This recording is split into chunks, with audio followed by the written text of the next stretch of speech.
Come on, everybody, let's start the show. A quick ahoy hoy and away we'll go. Richard's got a minifig and Flynn's got a pin.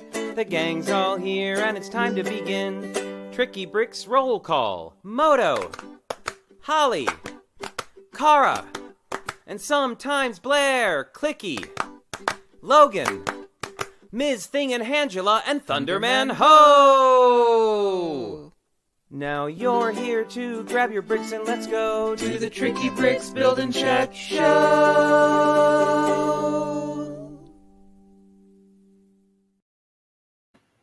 Ahoy, hoy, friends! Ahoy, hoy, friends! How's it going? Hope you're having an awesome Sunday. I'm going to put my glasses on so I can see. Hi! You know, they can see us. I think they can hear us. I think you're right. And the lights are on. We can brighten up a little bit. Hey! Welcome to Sunday. I wonder if the end card has been updated, says FabbyFan MKE. Of course not. That would be preposterous. That would actually mean that I had time. Don't think of it as out of date. Think of it as nostalgic. It's vintage. It's a vintage throwback. An antique vintage throwback. It's actually worth more. So, golly. You'd think that we just got up. Wow, that's hot.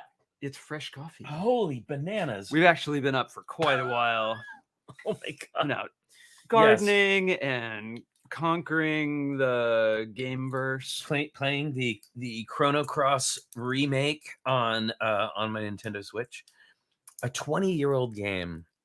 It made me feel very old. But it brought back really good memories of playing it the first time through. So it didn't make you feel 20 years younger? Oh, no. Well, it's a little more polygon. Like lots of polygons. Polygonal. Yes. It's a polygon puppet show. Yeah, it's good. They didn't, I mean, I don't know. I'm enjoying playing it again. I'm definitely enjoying the sort of, I don't know. They've added some quality of life improvements. We'll just say that. Anyway, but to my eye, it has this quality of games from 20 years ago where the run cycle has them kind of floating above the ground with a shadow dot underneath them to make it look like they're touching the ground. Anyway, yeah. So enough about games. Let's talk about toys. Let's get our first guests on today. Wow, check out the green room. Is super busy. It's a crazy light show over there. Oh my goodness. All right. Well, first up, it is our green hoodie guru. Moto is here. Hi, Moto. Hi, Moto. Hello. How are you doing today? Good.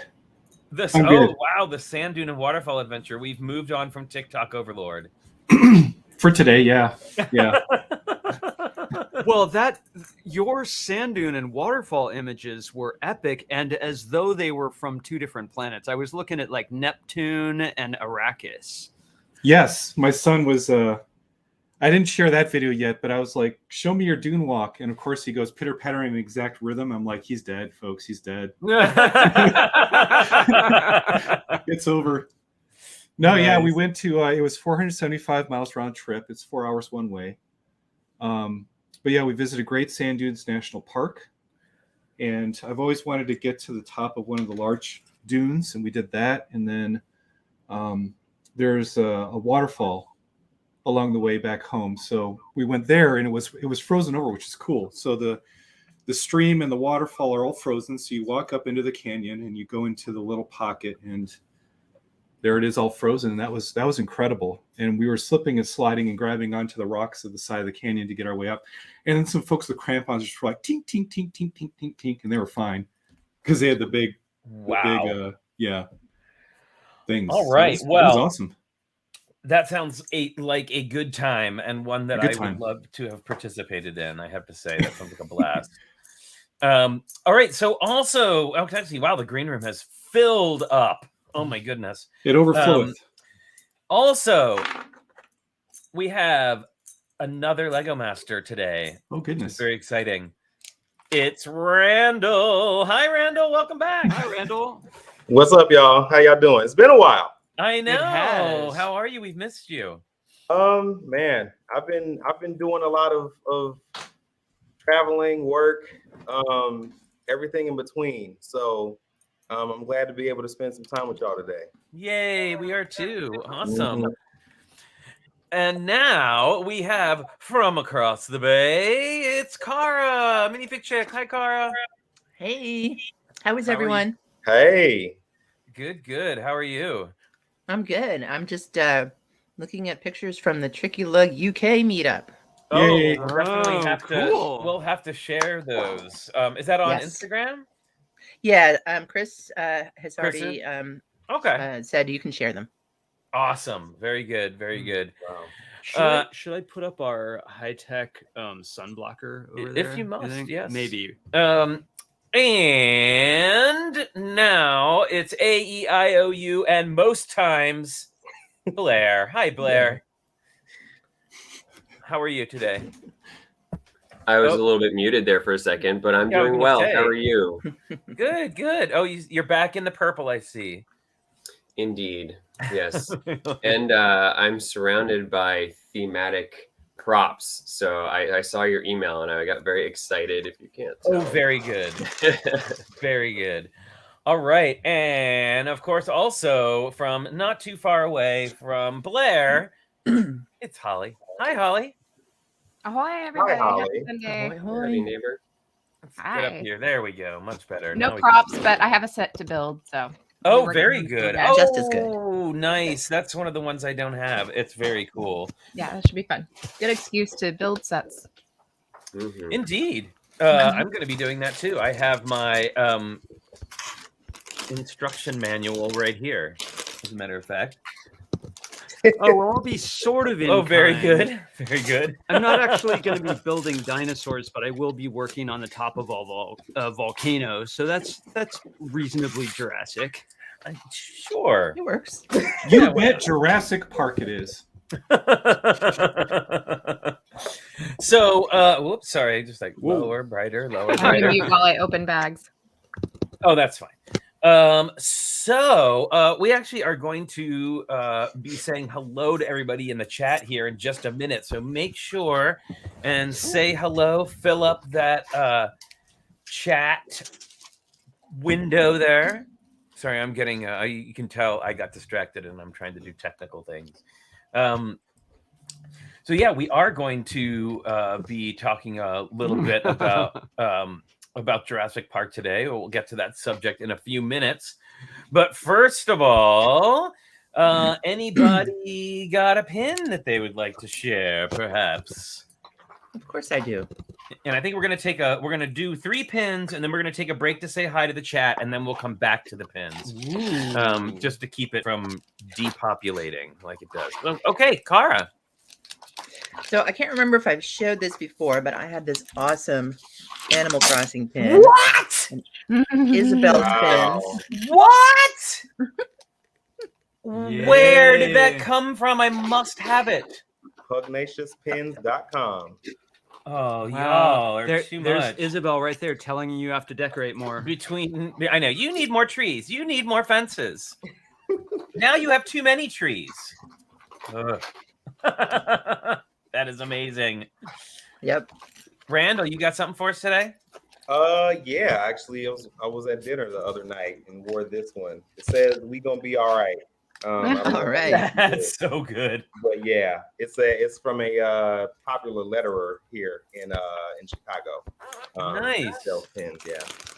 All right. Let's see. We've got Holly. Brand new pin. Just picked this up yesterday from a local game shop. Pretty good one. That's- Can't Oh tell wow, what it is. the joystick. Oh, it's Mhm. a Oh, joystick. joystick. Oh, very nice. Mm-hmm. Oh, it's awesome. It's not a toe ball with bar inserted into it. That's what it looks like to me. It's like some kind of guild heraldry. Yeah, that's why I like it. It looks very official for something. Oh my goodness. Okay, So well gamer. let's see. Let's pop over and see who is here today. Say a little hello to everybody. We've got Apples is here. Hey, how's it going? We've got Bricks EDU, Blair Archer everywhere at the same time. Chris Where's the Brick Show Meetup Chalice. Debo Bricks is here. Edison M, hello. Fabufan MKE, Hooded One is here. Jake Sadovich, hey Jake. John Luttrell and is here, Vicky, and hello. Vicky. We've got Johnny Cat. Hey, Johnny. JP Panda. Lego Don. Lisa Head. L Nerd. How's it going? We've got kicking off the escapades. It's Matthew Builds Bricks, Mika Bryant, Minifig Chick, Monica Berry, and Moto. Hello. And let's see, we've got, did I get Lego Don? Yes, I think you did. We've got Rob Zaccardi, and the Zaccardis are here. Hello. Lana, Elena, and Vanessa. Hello. Sam Harmon and Kat, hello, welcome. We've got Wyatt Builds, Zach Martinez is here. and of course, bonsoir to Wilfred and to Zarkino, Kim, wherever you are. Be. All right. I love how we say like different things together. we rehearse that. Anywho, awesome to see everybody who is here. So, whoa, that's one of those like TikTok tricks. That was like not even showing off. Like you weren't even showing off right then. I was worried you were gonna moto. Like That's exactly where I went with it. Yeah. I was expecting the third drop.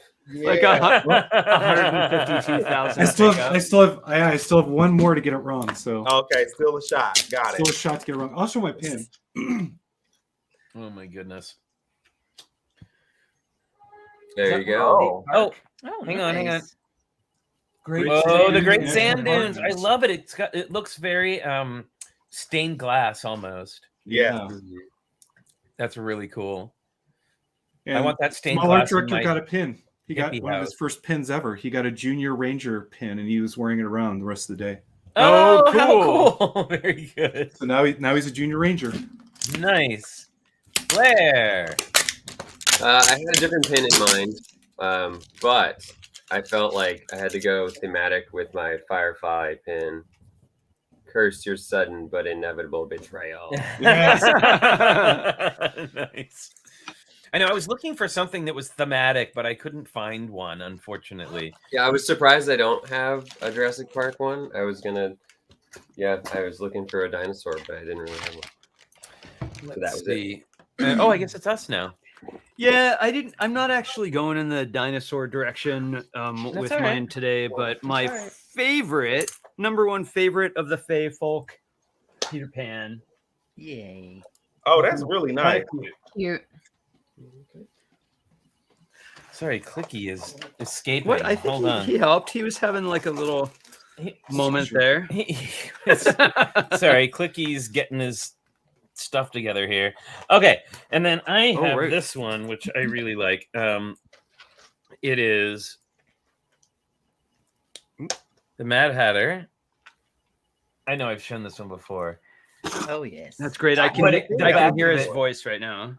Mustard, don't let be silly. Pretty good. That's That's fantastic. pretty good.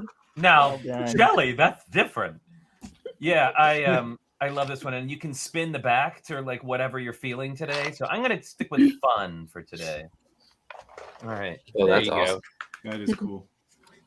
That's one of my favorite lines from that whole movie about the mustard. Anyway, so Look at that. It's kind of a reverse funnel Yeah. on there. a who? A Oh, I reverse dumped my last funnel? thing of bits here. So, okay, then I have to know, Moto, what size Ziploc bag fits a cup perfectly? Large cup is a quart. There you go. Yeah, 1 quart. This happens to be hefty, but Ziploc would probably do as well. And what part is that? Is that 2x2 plates? Oh yeah, I got those- 2x2 white plates. I have the 1x2 curved bows, Oh, very good. and then I've been going through a lot of these, so I got Apollo studs. In Of white. course. You're a go-getter Easy getting stuff. entire large cups full of one element. I guess that saves I- on sorting later. I just I go through them so much. These type of elements, I just burn through them like crazy. So I was taught a trick once if you aren't going for full cups, but you don't like the sorting. If you take like a napkin and you split it down to 1 ply and you lay it in there between your elements, then they won't mix and you can kind of hold the napkin in place while you pour them out later. It's not Wow, too bad. that You is- don't really lose out on space, unless, of course, it's two elements you're hoping to mix to maximize on space. In which Right. case, Yeah. you probably shake them all together. But Yeah, I'm a shaker. Yeah. Wow, Shaker. I do this. Like I Holly- jiggle it around. and- Yeah, the mover, and the shaker. Yep. Mhm. Both a mover and a shaker. Well, The Flynn's mat. thing is shake it as much as you want while you're packing it, but you better not shake that cup afterwards because it's just going to jumble it more. Fair. You do start to get the physics of like larger things sifting to the top kind of stuff going on. So yeah, Yeah. Let's I mean, do if it's, Yep. if it's packed well, you get to the point where it doesn't it matter. won't move at all. Yeah. It doesn't matter how much you shake Well, it. we've- Nothing's we've going certainly- anywhere. I know related the story of building 2x4 bricks into like circle patties that you can stack inside the brick. Yeah. It was fine, but man, did it take a long time. Yeah, yeah. if I'm getting a lot of big parts, I have to do that. I have to go around sideways first and make like a little cavity to then put all the Yeah, At a certain point, it sort of. Oh, what's up, Blair?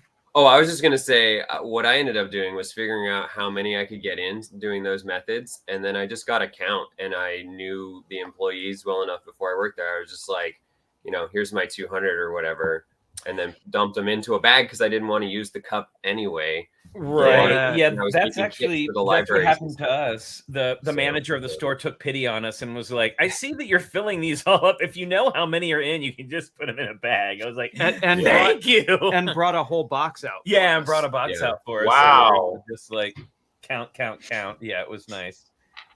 I Yeah, use we those did. cups. Pays though, to be so friendly. If What's you guys that? are ever getting rid of cups, like send them here. Oh Alright. yes. At a certain point on the pick a brick wall, you got to do a balance between like how much money am I saving on pick a brick versus the hours that I've been standing here. No one it. wants to think like that. You stop it. No, that's No, sensible. it's a good deal. If you're getting the right stuff, like it doesn't take it that long, but it's. I mean, think about what you're saving on shipping, right? Yeah. I just love Yeah. having hundreds of an element. For some reason, just like if I see an element I want, It's I want comforting. like 500 of it. It's comforting. Somehow. It's time well spent no matter what. Like there's definitely worse things I could be doing with my time than filling cups. Exactly. Holly, send me your address because I have cups I can give away. I'm Okay. so serious. Okay. I Yeah. have a whole Awesome. drawer that I'm trying to like maintain and not spill out into my Lego space. Not that I need any more help to make it, messy. But Yeah. I will give Yeah. all of them.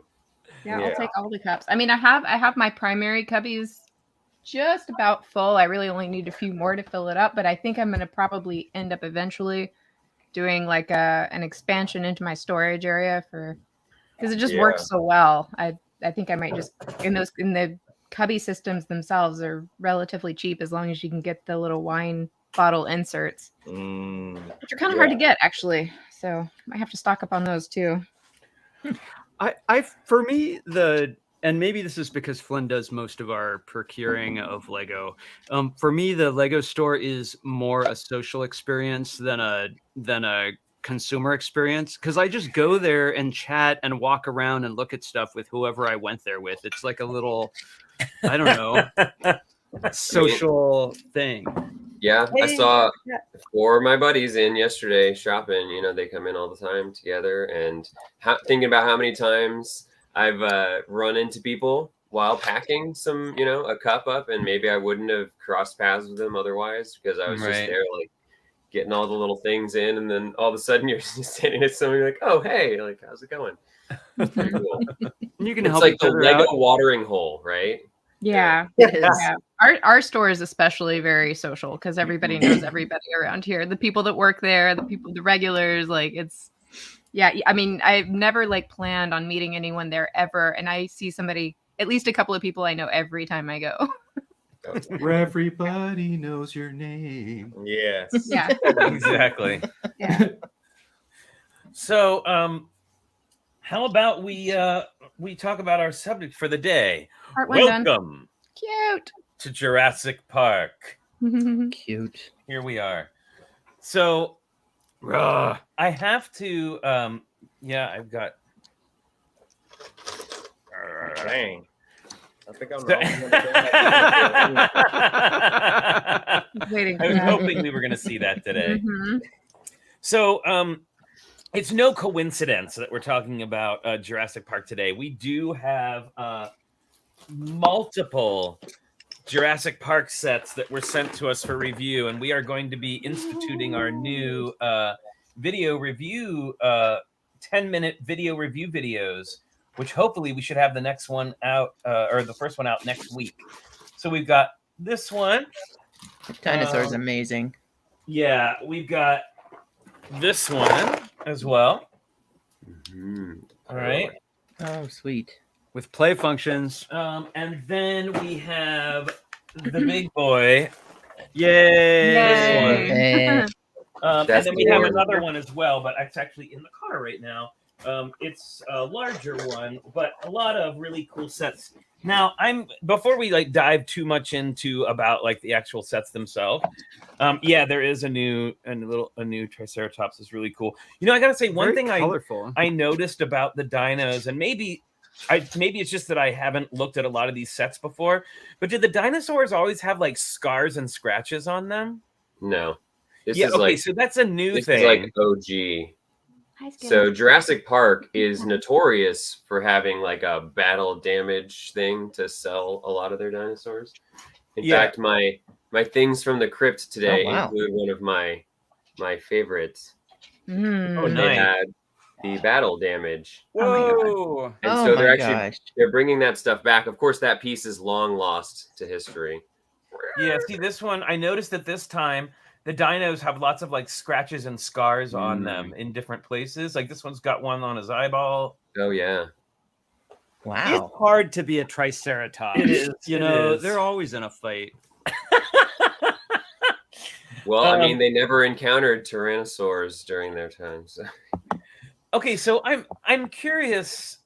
I'm curious from everybody on the panel. What is your relationship to the like Jurassic Park franchise, or like how did you come into it? Because for me, and I'll kick off just because mine is like somewhat unusual, is that I watched the full Jurassic Park movie for the first time last week.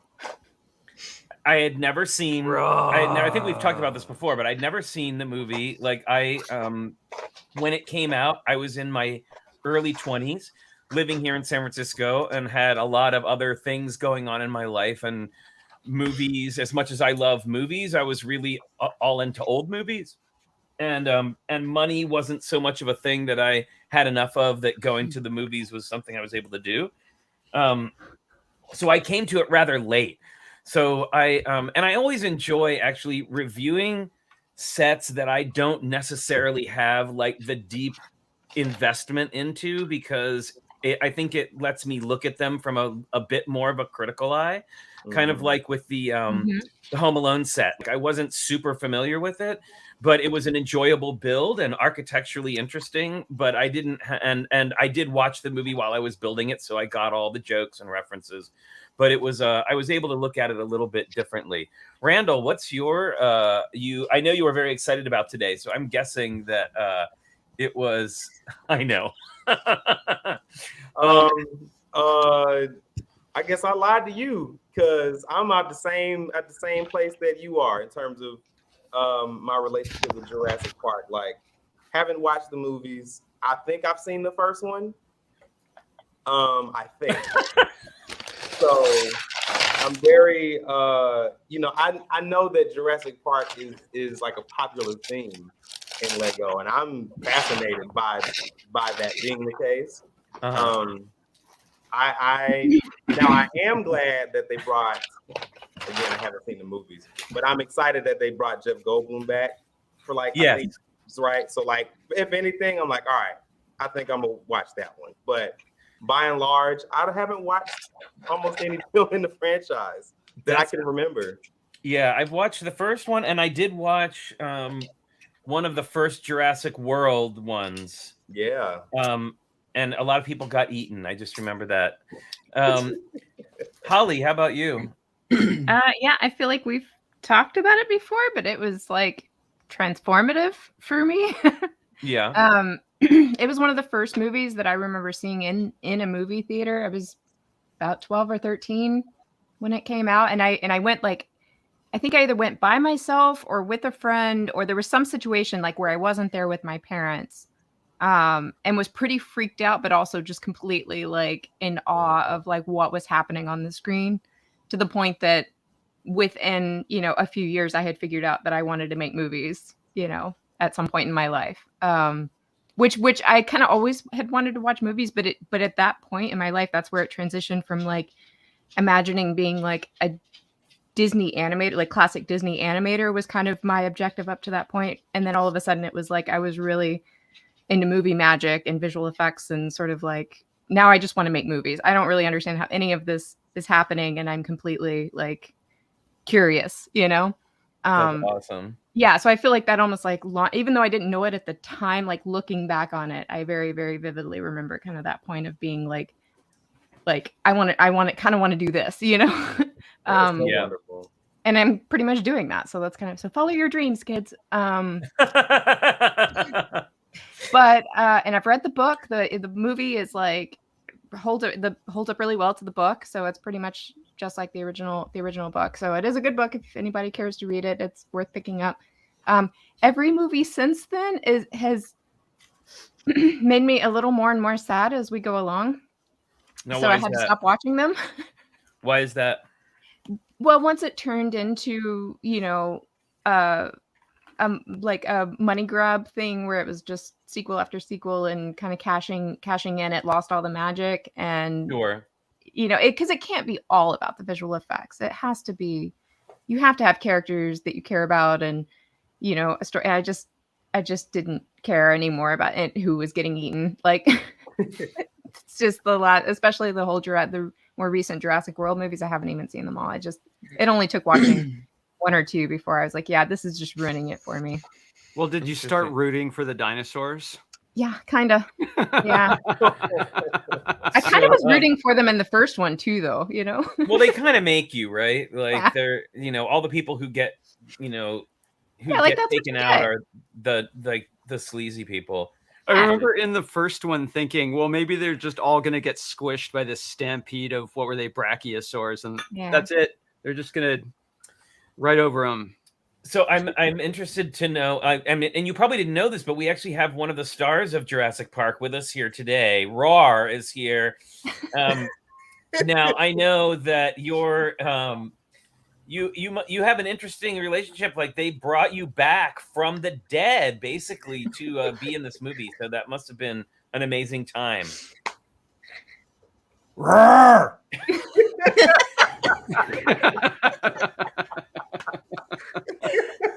I couldn't have said it better myself. Now, Claire, I know you're a big fan of Roar, and I know you must be very excited to be on the same screen, sharing the same screen with them today. So maybe you can tell us. I would think of everybody on. I would think of everybody here. You probably are the biggest Jurassic Park fan of everybody we have gathered here today.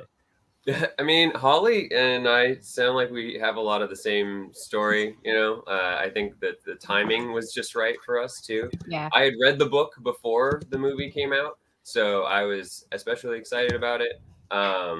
And I went and saw it at the Upton Theater in DC that no longer exists, but it was like the biggest screen for, you know, hundreds of miles, and it was before IMAX, and it was just mind-blowingly cool. I wasn't quite sold on some of the flip-flopping of, you know, the characters and little minor changes that they had made. I was particularly a huge fan of the young Tyrannosaurus, which didn't make it into the movie, who I loved in the book because the lawyer got it way worse in the book. So I won't spoil it. If you haven't read it, his trial that he goes through before meeting the young one is amazing. Probably not actually cool if this is a family friendly show to even tell you what happens in the book, but it was so good.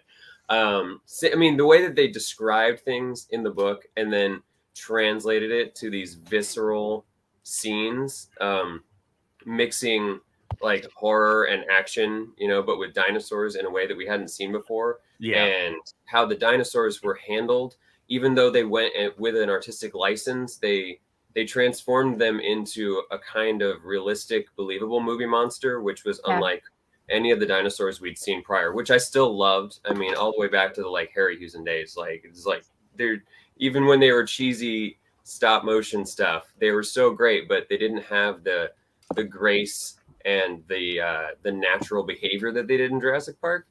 And I mean, it was just incredible. I feel like there was like an element of suspense that you got with the original that was missing from all the rest. Like the pacing is completely different. Like they really, again, it was adapted from a book, and all the material was there in the book, and they did a brilliant job adapting that. But then once they went off script, so to speak, sequel, like you could see they really started to go off the rails. They even just though kind of there rushed was a sequel book. Yeah. And some of the parts were taken from that. It was definitely you could see the franchise was developing, right? Yeah, it's kind of like a lot of modern anime stuff where you can tell it's designed to create a product to sell. So driving some of the story with certain things that you could tell were made to be a toy line, because it was a successful toy line. I loved all of these things so preciously when I was a kid, and now my kid gets to play with them, and they're some of the coolest dinosaur toys ever made. I mean, Kenner knocked it out of the park with these things, and it became huge. I wish I had gotten to ride on the ride at some point. I've never been to that, but I dreamed of it when I was a kid. It's awesome. I was like, they should make a Jurassic Park ride, and this is what it could be like. And I would dream about like dinosaurs crashing through the walls. And in high school, I had a dinosaur clock that had the like as the alarm, and I would sleep with it in my bed. And because it was the only thing that would wake me up for the criminal early rising for high school, and it was like. Yeah, I love it. I can't buy all the sets, but like I have this whole bag full of, Lego Jurassic stuff because the dinosaurs are super cool. I don't have quite everybody, but I think that while I loved Dino when it was, Lego's original line, I love that the partnership has given us so much content. Whereas Lego wouldn't have had dinosaurs around this often. I am a little sad that it's all licensed now. That, for a while, even some of these elements like the wings and the Pteranodon elements became considered licensed parts for Jurassic, even though they predated the Jurassic license with Lego. So I have a little bit of mixed feelings about the line here and there, like that it's, kind of like Star Wars or Harry Potter in that I think it's keeping us from having some really cool Lego home branded theme sets that involve dinosaurs or spaceships or castles. But I think that there used to be, it wasn't the dinosaur theme, like a sub theme of the. There were like three before that. There was like the create your own and the kind of rubbery weird stuff, and then and the dino line was all part of that. And Lego Studios had a dinosaur as well. Oh yeah, the Lego Studios dinosaur is awesome. Which was again like Jurassic Park in a way, So it's, right without the branding, without the copyright. Exactly. Yeah. Yep. Which has been, great here and there and problematic here and there. I think that, like, they can be kind of cost prohibitive for kids because the dinosaur molds, cost a whole bunch. Well, and not it's only not that, something but you like can on even. the. Yeah, you can't even just get if you just want the one dinosaur, you may as well just buy the set because just that one dinosaur sometimes costs more than the whole set, right? Yeah, the secondary market on those dinosaurs is insane. Like it's kind of crazy. Like this probably costs more than this whole set. Right. It's probably at least like $3 or $4. That's for sure. Yeah. Cara, what about you? This right here, I would say is probably $10, no doubt. Already, all right, yeah. It has to be because, like, if you were to order, and this is 2 parts too, so to get an assembly. But if you were to get like this part on like Pick a Brick or whatever, that would be like a if only, right? Because again, part. these things predated Jurassic. It's too bad that we don't have access to those parts anymore. I really wanted to use Pteranodon jaws to make really big pine trees a lot of years ago, and because they were in like the dark green and they would have been super cool. And I was like, hey, Lego, can I get like 10,000 of these? And they were like, hey, sorry, they're Jurassic branded. And I was like, what? Damn. So I want to Ooh. hear from Kara because she's the only Yes. one we haven't Go heard for from it. yet. So Kara, what's with you in Jurassic Park? So I definitely saw it in the theaters. Thoroughly enjoyed it. They're just there's several like classic iconic scenes that came out of that first movie, and I just think it was just so delightful just seeing dinosaurs as the herd animals and the villains, of course. Had so much fun with it. Obviously, the sequels, they just start to go downhill, and I don't think I've seen any more than the first 3, maybe, if I even saw the third one. I did play all the Lego Jurassic video games because I play all the Lego video games. They're just super fun, and it's great. It's awesome that you can play as the dinosaurs, right? And tromp around and break up things. I think we've gotten like 1 or 2 little Lego kits, maybe a poly bag or 2, but I don't think I've ever actually set out to buy one. Although the dinosaurs are awesome and I love the new display kit. So I really enjoy it, but I'm just not familiar with the Jurassic World stuff because I think they stopped making good movies. That's fair. You know? That's fair. And what what were you saying? That's Lynn? awesome. Well, I started with dinosaurs really early. My earliest model building I can remember with my dad was building an Ankylosaurus and a Brontosaurus and Stegosaurus. Just all of them. I loved them. They were very simple models, but I was very small, and so it was some of the most complex stuff I'd done, and it was a great bonding experience with my dad and I. And then the CG in the first Jurassic Park just blew me away. I was just so convinced, and I felt like, oh, this is not Tron. I know there's a long distance between Tron and Jurassic Park, but it Not really that long. it really opened my eyes a lot. I thought they did. The other one was Starship Troopers after Jurassic Park? Yes. Yeah, that was 97. Yeah, that one's also super sophisticated. But so I got really excited about CG when that happened, and then I think I just fell away from the franchise. I'm not sure I was the target. I'd watch anything that Chris Pratt did, but still, it didn't Not anymore. It didn't draw me to the sorry. Yeah, but anyway. But it didn't draw me to the. I got to keep up. Yeah.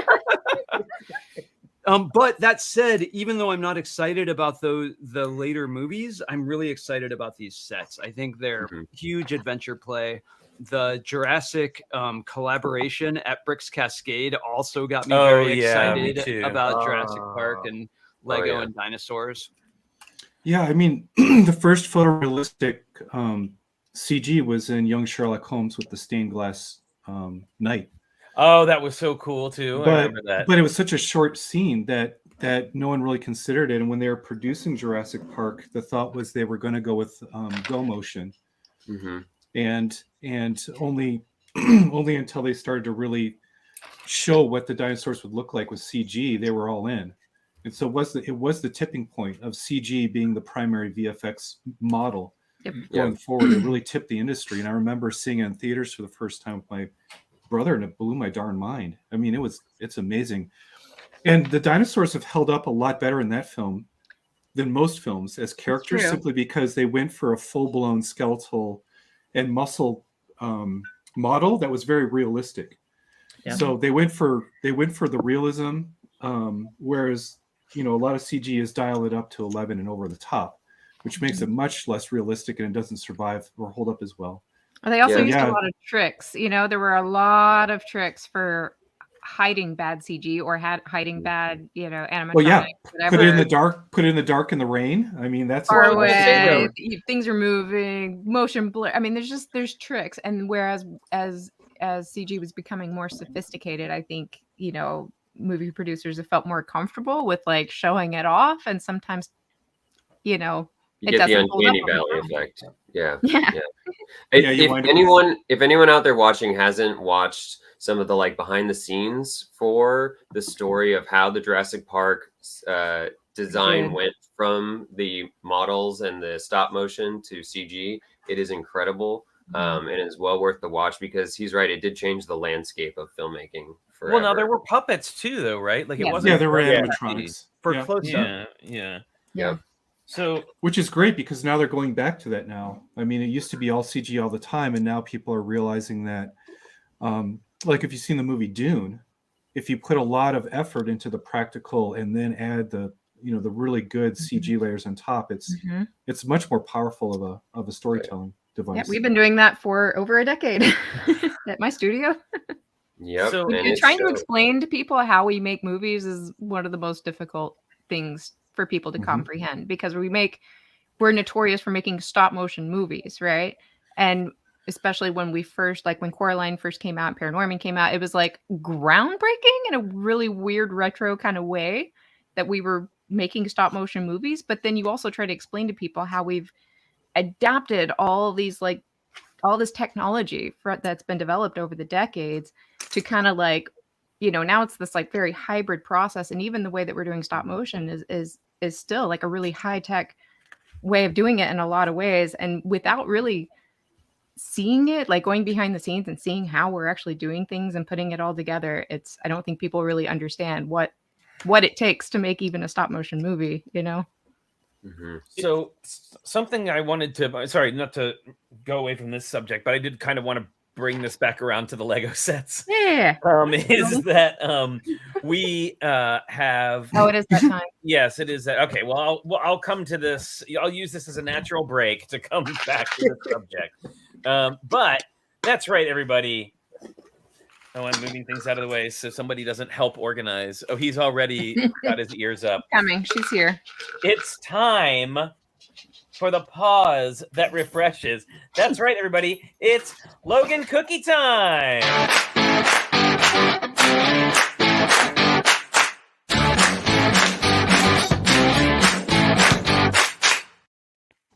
You say hi. He is all ready to go. No, don't organize your parts, Logan. He is helping. He is helping. Okay. That's a big one. And do you want to know what's awesome about Logan? I know we've talked to you before about how he doesn't like eat Lego parts, but apparently the other night his tail partially swished a model off of the coffee table. And it was halfway off, and he used his nose to push it back onto the table. I saw it happen. It took about 4 seconds, and he actually did it. Whoa. It's well trained. It's a well trained. Good boy. I don't know what he thought he was doing, but it looked to me like he was protecting the Lego model. Gonna do it today? And we have Skittles here with the news for today. Nope. No. Skittles. Come on, you can do it. Last one. This is the very last treat. You better catch it. Nope. I love how she doesn't even try. I'll just wait for it to land on the table. Not anymore. That was it. That was the last one. Crumbs. Yeah. Editorial There you go. comment. Editorial comment. It's a good girl. Oh my goodness. All right. Who else have we got here? Uh-oh. Oh, of course, we have Dino Of Cookie course. time.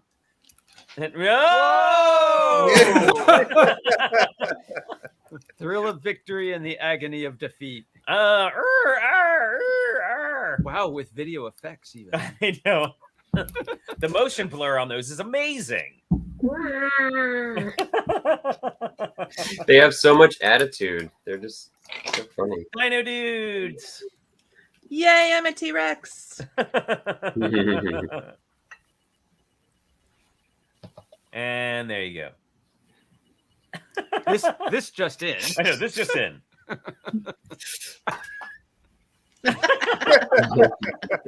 And that has been Logan Cookie time.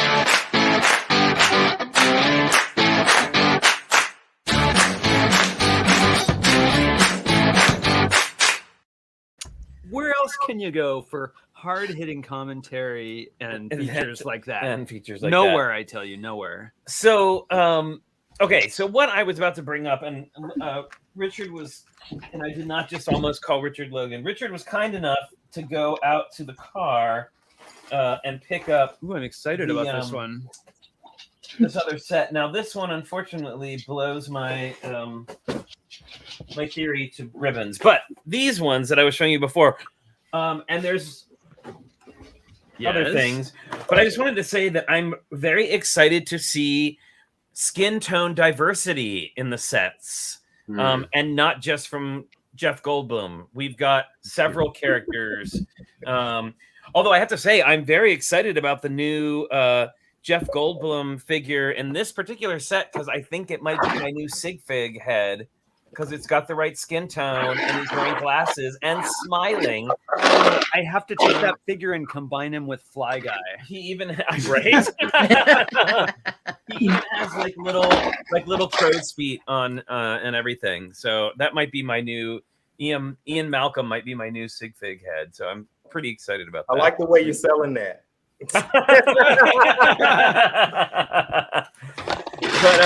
But yeah, they I don't know. I know that we've heard Lego a while back committing to more diversity and stuff in their sets, and of course we saw that borne out in the Friends sets from earlier this year. And I definitely noticed that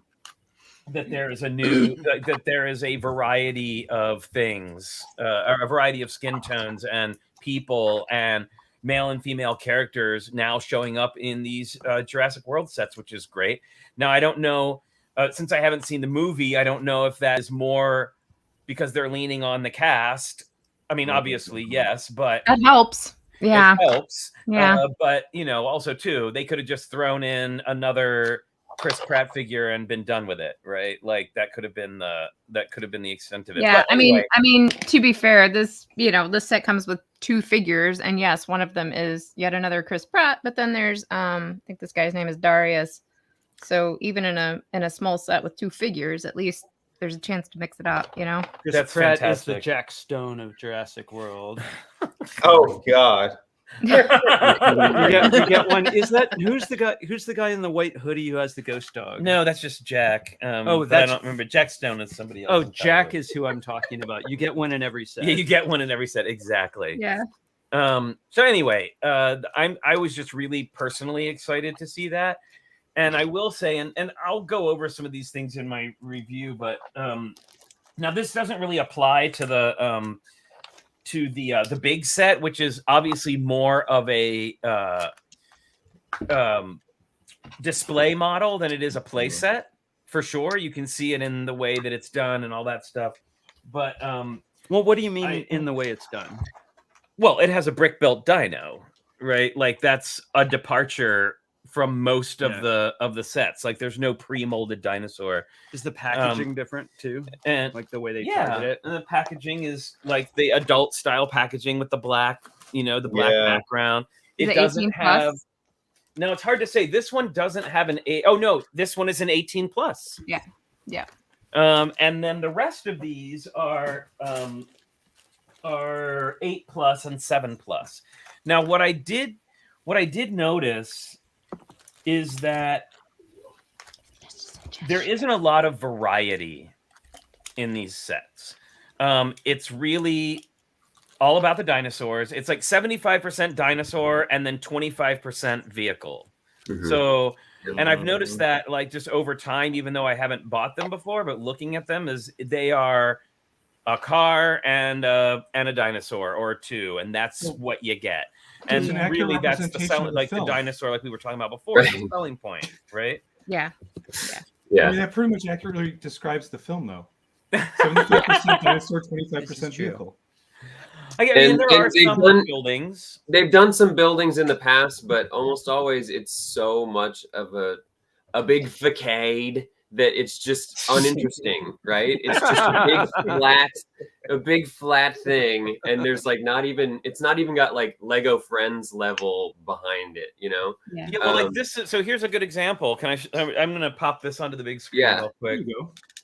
So this is one of the ones. Now you can see here we've got dinos, including the T-Rex. We've got the there's the vehicle. Yeah. And then there's that kind of just like, let's throw a few bricks together to make a quote unquote building. Yeah, the few extra parts. Something to destroy. Yeah, exactly. Yeah. There's got to be something to wreck, right? Yep. Yeah.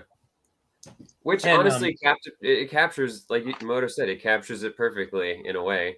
I think the only way that we could get some of the more beautiful architecture or whatever from Jurassic would be as an adult set, you know. They've if you done wanted it. to visit. They've done it. I will They say I did- did like the one that had the museum in it, and they had the little dioramas and stuff inside. I That thought was that cool. was really Mhm. cool. Yeah. But like if we wanted like a visitor's center, like you want the Kenner, you know, 90s toy, like that's going to be a massive $300 set. You know? I It's think not- it's like in the works, just based on Probably. kind of the I mean- trend of what I've seen them do and what they've released, because they did the museum, they did the gate, Mhm. and Yep. the visitors center is kind of like the other Yeah, major iconic like structure, and it would be an expensive set, and they seem to do like one every 2 years, I guess. So I feel like it's around the corner because they haven't yet done another big one since the gate. So if these are Mhm. still like hot sellers, I bet you anything we're gonna see a visitor And center. there's also the trend of, you know, pop 80s and 90s vehicles. So we could see, hopefully, I want a set with an accurate Jeep now that we're getting a cool one of the Explorer. But we could possibly get a bigger, you know, either system or Technic version of either of the key iconic vehicles as well. Yeah, I gotta Because say the this one's got, DeLorean and everything doing so well. this one's got pretty good Jeeps, awesome. actually. Yeah. I don't know like that this. you, I've I thought liked this was one it. better. yeah. I thought this was what we would get for a Jurassic Park Jeep, because it is kind of the No, those are the Explorers. The Jeep is the like tan red, Oh, you're like right. with the branding on the side for the Rangers and stuff. So we got kind of close with that 4+ set in the last wave, and it had the like printed circle tile on the side, but Yeah. it was a 4+ bottom, so it wasn't exactly an accurate Jeep. But you know, we've seen this is really close to some of the fan models that have been out for a while, so it's very possible that we're going to get that in something else. There was already another set just revealed within the last week by a retailer, right? Like a giant set from the wave that hadn't been shown before. I don't know anything about that. Well, I thought I saw them. and I don't have any secret knowledge, so in case I stumble into something, I think a number of different themes, they've done individual smaller price point sets, and then kind of a larger overarching one that can incorporate multiples of the others. And I wouldn't be surprised if they did something like that. Like if you had a really big building, you could incorporate a bunch of the different vehicles and dinosaurs with that set. Yep. It would be really nice to see too, a brachiosaur, something a very large herbivore, mostly brick built, would be super cool, because then you could, you know, pitch it in the adult set, and then you give it a really nice molded head like that T-Rex skull. I think it would be a big hit. Yep. But again, we can only sort of predict the future. We have no future vision, but I think we've predicted quite a few things on this show, so it's It's true. All speculation. Speculation. awesome. Yeah. So here's something interesting. I want just to kind of talk about build techniques a little bit. You know, with the simpler sets, those are, again, it's like the big molded dinosaur. So I really had fun building this brick built T-Rex. I do have a couple minor quibbles with it. I will say, and I'm interested to see what y'all think, and maybe I'm just being too harsh. Before we put our video out, is to see what y'all think. So first of all, it does have these jointed legs. It's posable. It's posable, which is cool. And I really loved the way they did the feet. Are really cool. Yeah. But I felt like this could have been covered a little bit better. It's kind of just hanging out there, which I found a little odd. Well, you offered a solution Because you're though. not going to do that, right? I would. Yeah, I'm not Right, sure like- why they didn't take the same approach as they did on some of the earlier creator T-Rex stuff, where that joint it just goes straight into the body. Right. So So you I just was covered it up by moving the hood. Yeah, I mean, like literally, this piece moved forward by one stud would have mostly covered that up, Yeah. right? I just felt like I thought that was an odd choice to leave those so exposed I see like what you that. mean. Yeah, like Um, it would have a limited range of motion, but yeah, you don't need them to be like Yeah, I mean, he's not going to be Yeah. doing Laid the out. funky chicken dance, Yeah. right? Like he's pretty much yeah, like because is this what one's it the is. same way, but you can get away with it because it's like skeletal, so that's fine if it's got a hip joint, you know. Right, Now. right. And Yeah. then the other thing, and again, like I said, feel free to call me out if I'm being too picky here, but the other thing is I thought it's such a great and fun put together, like fun to put together model. And then I got to the little arms, Uh-huh. and it just seemed kind of like a cop out. You know, at least yours is on ball joints because I already noticed with this guy, he doesn't. I was gonna, point that out that it doesn't even have that range of motion. Like these little arms only go out. They're just on that one hinge. Oh, So Oh yeah. they don't move this way at all, which is very strange. But again, it's like it's meant to be like a sit in a Fossil. museum, not necessarily. It shouldn't be Yeah. moving because that's a different movie. Yeah, I mean, Really?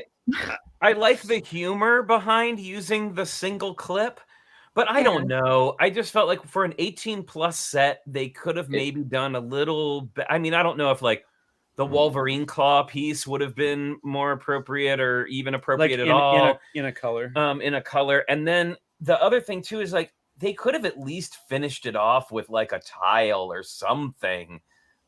Just to, like one of those I think Or Moto little calls them slope. stadium tiles, or I call them. Stadium tile. Do you feel like you Tile. encountered any really advanced building in that dinosaur? Because it looks indiscernible, if not even less par than some of the creator ones that I have. I mean, Well, the foot is show the foot from its the side. foot looks very different than we've seen before because of Oh the, yeah, let's the here. wedge If slopes. hips don't Sorry, I'll lie. put this back up again. I'm gonna pop the foot off actually. So Ow.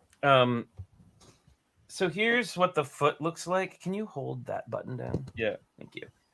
Here's what the foot looks like from the front.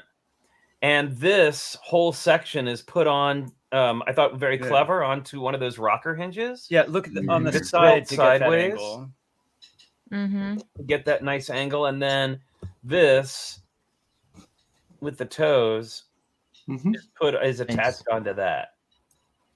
And then these flatten out like this. So I thought that was really clever. And I like that piece in that dark orange color too. Yeah. The triple piece. yes, that stood out to me.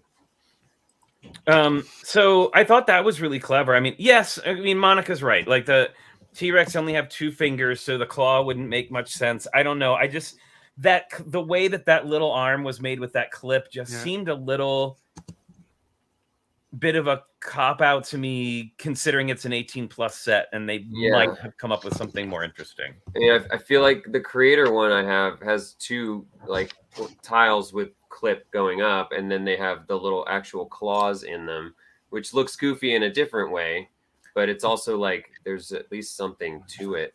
This is interesting. I'm curious. I'm curious about building the set because I've been seeing a lot of stuff come out like this that is 18+ and it's got the black box, but it's not necessarily indicative of a challenge level. It's it's not expert set. It's just an adult set, which means it's just marketed. Marketed I was towards just say it's a nostalgia level. Right. I say the same thing with the Sonic because kids come in and they see it, right? It's slightly problematic, just my own personal opinion, but I see it day in and day out. Like they come in and they're like, oh, sweet Sonic, and there will be every once in a while someone who looks and sees it's 18+, and then they're like, oh, well, like you're 6. And I'm like, are they experienced with Lego? Because if you look at the set, it actually doesn't have a lot that's going to challenge them.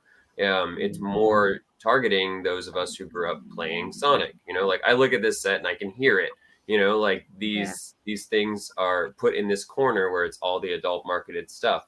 So I was just curious because honestly, I hadn't gotten a good look at that T-Rex yet. And again, I mean, it could be an 8+ creator just as easily. Yeah, the whole So, 18 plus thing was such a yeah, it's I mean, kind of I cool. have- Well, I sort of feel like the 18 plus is starting to like it in the way it intersects with some of the marketing of ideas. It feels like the 18 plus box says you're going to put this on a shelf and look at it and Yes. talk politely with your friends Yeah. about how Yeah. artistic it is. Oh, and see, for me, I mean, similar, but And I don't mean to rip on it when I say that, but No. it means like this is a display piece more than this is a really difficult Right. build. right. Yeah, this Well, is and how this I is see this it is your average creator set, and this is the 18 plus version of it. Sure. right. Well, and then I see how I see it is it's almost like and I see this a lot with parents especially who are like will say to their kid, the kid's like, "Oh, I want this set," and they're like, "Oh no, that's 4+, that's way too young for you," or Yeah. "That's a 7+ set, that's way too old for you." And you know, we're still, I mean, we have this knowledge, but we're still in the early days of the general populace connecting that Lego is okay to be enjoyed by an adult. And I feel like and that, any age, right? Like Right. any age can and enjoy I feel any like that kind of 18 Lego. plus demarcation is almost like permission. Like, Right. oh, Yeah. you have permission. If you're over 18, you now have permission to play with this. But then again, look at the set. It's not a play set. It's clearly a display set. That's It's that's like- 100% what they were going for. It's like a Yeah. transformation, like this to this. Like they're you know, I tell people at the store when their kid is older and wants some Duplo, I'm like, look, my kid's 8 and asks to get out the Duplo all the time, and I use Duplo and stuff, and I'm like, Yep. here, check out this cool thing I built with Duplo like the other week, and they're like, whoa, and I'm like, did you know that Duplo connects together? And like, you're right, we are just breaking into the general populace in the fact that there even is an adult fan community for Lego. Right. So Yeah. there is a lot of learning going on, which is cool. Well, I'm saying now you're making me want to get one of those creator dinosaur sets because I've never put them together, and I'd love to try one just to compare it with what this one was like. Mhm. I know there was like a lot of snot bracket work on the sides here to get the coloring on the sides and that kind of thing. I mean, I wouldn't. It looks like it has an extra layer to it. You know what I mean? Like this set in a lot of the body shaping has one more layer of complexity. But for the most part, it looks like it goes together similar. I mean, and same with the dinosaurs from the Lego house. It's very similar to those two. Right. One of the things I really like about it is how they used this. Let me see if I can get here. This car part here, the angled slope, Mhm. has Yeah. a slot for a stud right there, and that's the eyes. Oh yeah. Oh, Oh, actually, Yeah, it has nice. stickers for eyes. I just haven't put them on yet. Well, It has eyebrows. well, I think the modeling of that is really good. Yeah, I Yeah, mean, it works yeah. without the stickers, which is Well, same especially for the the nose. nose. The nose Yeah. air holes are. The nose Similar. looks really yes, yeah. I feel like a lot of the design time on this Yeah. model went into that The skull. nostrils. It's a really good, like the definitely the head is a very interesting little part to build for Yeah. sure. You guys want to see the Duplo dinosaurs? Yes. Yes. They're so good. cute. Yeah, we're getting some more too in the new wave of sets. Now the real question is, when are the friends going to start to become archaeologists? Oh, I've Yeah. already put my Kali's like literally gone. No, I've already been talking with Kara that I need to have, you know, like who did we Dino decide Rescue. was going to be the friend? Which friend would it be? Would it be Could be Olivia's anyone. the How about- science tech person, but Yeah, which one's the sciencey one? I can't remember. that's Olivia. Olivia? Really? Yeah, so it would be like Olivia's baby T-Rex rescue. Yep. Like I need that. And she'd have the like genetics lab too. Yes. Yes. I think Stephanie would be the one that would find the dinosaur, and Olivia would sequence it, and then all heck would break loose.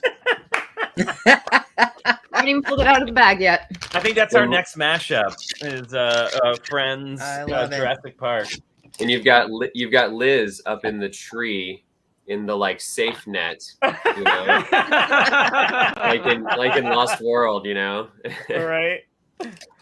Oh, you're back, Holly. All right. I had you on the big screen and it was just like your office. There you go. Oh my Oh god. my god, they're so Yay. cute. Roar. That's adorable. Rawr. It's got tiger stripes. Super cute. That is Actually, nice. Holly, you have another dinosaur there that's really cool that I'm super envious of. The one with the light up yeah. eyes from Yeah. ages Yeah. ago. Yeah, this we is the have one with just the. not the body. Oh Yeah, yeah. we have the Yeah, head. he's the one with the light up eyes. Rawr. That's the one where I always get confused. Like, what happened with the tail? Why are the spikes on the bottom? I know. Yeah, it's Very yeah. strange. Yeah, does look like an It's accident. not a very sciencey dinosaur, but it's super No. fun. Yeah, Yeah, I was- that dino and- series was particularly interesting. It has some stuff that's like almost not Lego. with Oh, I the forgot rubber his doesn't the inside? Yeah, the inside lights up too. Mm-hmm. Like Oh yeah, we mangled a couple of those for Snake Queen. It's definitely designed so that kids can't accidentally get it taken apart, because 3 adults stood and had a very hard time getting it taken apart. Yes, I will Were say. you trying to get at the tongue or something? No, I was trying to pull out the eye mechanism so I could put third-party lights in that would be Because brighter. it didn't work anymore. Yeah. Yeah, the I lights see. didn't work anymore, and they're in there good. Oh yeah. Once that thing goes dead, it's not coming back. Yeah, well, and we had different needs for it than how it was originally. We obviously we won't be doing that for anything in our Lego house. Taking something apart and rewiring it My- will not be happening. My thing from the crypt would have helped you disassemble your Is it a hammer? Well, Is it shall a we? Let's hang on. Let's Let's do it. go with thing from the crypt, and if anybody has things from the crypt things to share, Blair kick can go off with first. Moto. But here we go, everybody. Yeah. It's time for thing from the crypt.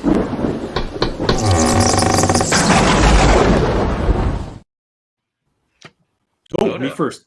I This promise is the- not to call it an axe. It's not an axe. This is the hammer that I keep in my tool bag. It's my everyday hammer. Stop! It's So hammer this is- time. Yeah, this is called a. Oh my god. So this is a California framing hammer, Wow, and it's that is big. Wow, that's not coming So- off that handle. It's got yeah. 3 So the nails in it. handle is shaped nowadays, but if you have one of these vintage ones that's a bit older, they have the straight stock. You can tell the brand because it's still got the blue paint. I won't talk about the brand. It's not embossed though, so you can tell that this is a very old version of the California framing hammer. But the reason I love the California framing hammer is you guys noticed it. It's beefy. Yeah, it is. It's really beefy. It's designed to actually construct a house. It's not your average hammer. And yeah, if you needed to disassemble that T-Rex, you would have just put it right in there and bonk, probably would have come right apart. That hammer's for someone who can set a nail in 2 hits. One hit. This is a one strike framing hammer. Yeah. Wait, not Yeah. even one Oh, to wait. set it. I'm like a 20 hit, but I'll get it done. Yeah, I saw a person once. This old school framer. They put the nails in between their hands like this, and they would go. I think they would somehow he's able to like set it and bam, bam, bam, bam, bam. And it was almost as fast as like an air gun. Wow. Uh-oh. Anyway, that's my- Super psyched right now. Yeah, he's He's he hammer phasing. times He's too hard. glitching. He's glinching. He's gonna come back up, and the hammer is gonna be like in place of his hand. So That's awesome, Moto. I love vintage tools. Blair, what have you? What's your thing? You mentioned something for today. Oh, I was just saying I had a whole bunch of these vintage Kenner Jurassic Park toys. I've had some since I was little. This was my first one when I was a kid. They do not have their batteries current because when you have a kid and you have electronic toys that make noise, their batteries are always missing or dead. But they scream. They would go kind of thing. I loved him because it was like he wanted to give a little hug. Just like, let me hug you. They want to hug the other characters. And there is also this Utah raptor. You can see June had them in bandages the other day. It's too cute. See, baby T-Rex rescue. Yeah, exactly. Yeah, there actually was. I don't see it here, but there is a baby T-Rex from Jurassic Park or Jurassic World. No, Lost World, the second one, and it had the broken leg, and you could actually like go and fix it. It got so much use that the leg actually broke off because the mechanism was a little bit wonky. But yes, it lives in a cast now and stuff. But they're just some of the best dinosaur toys ever because they had this like real feel skin. It's like a rubbery skin, but it's not garbage rubber, so they haven't broken down over time. They're still all like really nice. So I don't know, whatever they used was superb. Excellent toy design, and they all were like flexible, you know, so you could Sweet. chomp, chomp, chomp. So, fun fact about the rawr noise that they used in Jurassic Park and dinosaur movies. So, in the office when I worked in an office, it was in like this office park, and there was still a lot of building going on, and so for the longest time, we were in one building, and then there was a street, and then they were building like 3 buildings on this plot of land on the other side of the street, and for the longest time, like all day long, was this like dinosaur roar noise because when they're driving the I guess whatever pillars into the ground with this giant hammer, it makes this really squeaky dinosaur noise. And it's once you hear it and then you hear it in the movie, you're like, oh yeah, that's the same noise. And if you looked closely enough, you could probably see a technician from Skywalker Sound standing there with their Right? Yes, exactly. And funny enough, it was the dinosaurs. The like thing is from elephants mostly, and I just learned yesterday that TIE fighters were also sampled from elephants, as well That's as wild. one of my other favorite sci-fi movie sounds. The aliens getting killed is baby elephants. So it's like elephants, one of the largest creatures on land, you know, left to us, is responsible for this epic sound. And that epic sound has been in so many movies now, transformed wild. into these iconic sound effects. It's so Well, wild. I hope they got paid well. I don't think so. Peanuts. Oh. You want to see more Duplo dinosaurs? Oh, Yay. yes, of course we do. How could we say no? These are not from the crypt. They're not that old, but these are pretty. These are pretty rad. Nice. Oh, my I love God. those. Those are lifted from the land before time, I think. Totally. Yes. Totally. And the Kenner Jurassic Park toys, they also had baby dinosaurs that would come with the characters. And I loved those as a kid. Those were like my pocket toys that would go everywhere. There you go.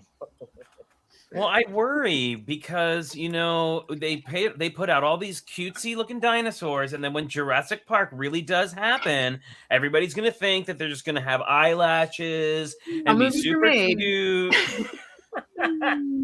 Oh, I love that one. I love that one. It's so cute. They're interviewing a geneticist about the possibility. Uh-oh. Oh, you're phasing again, phasing Moto. Oh, that was Car this time. I thought Moto went out. Oh my goodness. So I'm just finding out something new. Is this new? I don't know if this is new or maybe new to me. I'm not even sure anymore. Have they always had short-legged Duplo figures? For kids, I think they've been around for a bit. Have they? Because I don't know if I've ever seen one with like the smaller legs. June, are there short-legged Duplo figures for kids? Yeah. Yeah, they've been around for a bit. Can confirm. Kid confirm. Consult the expert. This may be the first one that I've owned or unboxed anyway.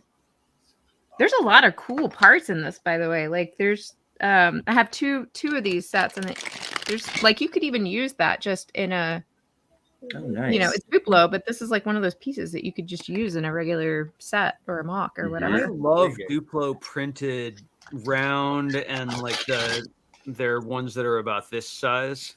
Tall. That's like shiny and nice. You know, that's the nice thing about Duplo is there's no stickers. Everything's printed. And you can lick that print thousands of times and it won't come off. They've guaranteed it. No experience, Blair. Well, they have the licking machine in the How We Make Duplo video, and it's an Yeah. artificial licking tongue that licks the prints over and over and over again. That's Wait, hysterical. what?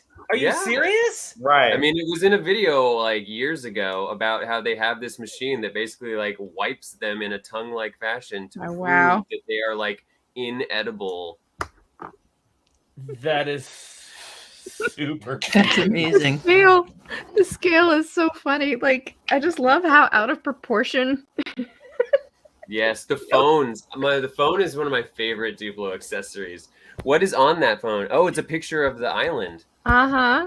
Oh, Yeah, it's sweet. pretty 'Cause the only one I have is the one cool. with the really angry-looking guy on the phone. And Oh, I think yeah. it's the weirdest Duplo piece ever. Yeah, this is pretty good. These are great. These are great pieces. That's It's like awesome. the gas tank. I mean, this is what we need for our next apocalypse. Like, Mhm. Oh, there you Yeah. go. Oh, for yeah. sure. Guzzling. it even has, the masonry bricks in here. Like, there's I some love good- those. Oh, good that's stuff. cool. You could make a cool system wall with those Duplo masonry bricks. I bet these are expensive, though. I bet this is an expensive. There's a lot of We- ABS in Duplo. Yeah. We had them in Lug Bulk one year. I believe that.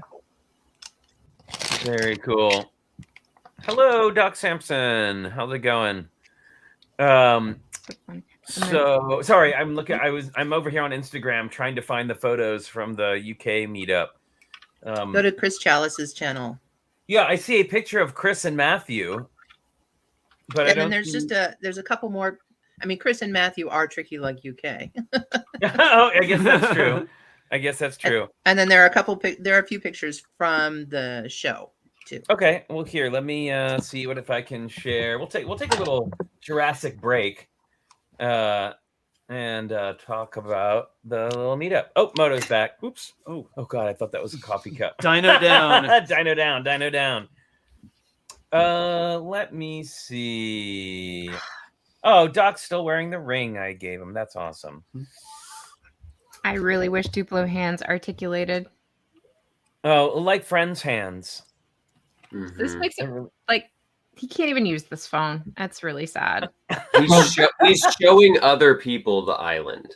Yeah. Hey, look at this thing on my phone. Look at this thing. can't- Come on my on, phone. Holly. Come on. That's a Nokia. You know, Oh man. all you have to do is make sad. calls and texts. That's about it. It's like the first time I realized that is when, I mean, again, it's something I guess I always knew, but just hadn't thought about it until I put like a guitar in his hand. I was like, he can't even like play it. It's so sad. Oh my gosh. So let me see. Here we go. So we've got there is Chris and Matthew hanging out at the brick show. Woohoo! It looks like we have a gigantalore. Whoops. Wow, that's a lot of gray bricks. Mhm. Oh, I like that. That's a cool red and black ATST. Hey, look, I knew a Star Wars thing. It's almost like Spirius has an ATST. And there's some trains. Oh, very nice. That Palpatine is Mhm. terrifying. Mhm. Totally. Oh, now there we There you go. go. This is the content. This is the wholesome content we came for. Nice. Oh, There's yeah. actually a video of that too. Yeah, I saw it. It was Awesome. really nice. That's really cool. Oh, so much cool Fabuland. Very nice. Very nice. Castle's great. Yeah, I really like that a lot.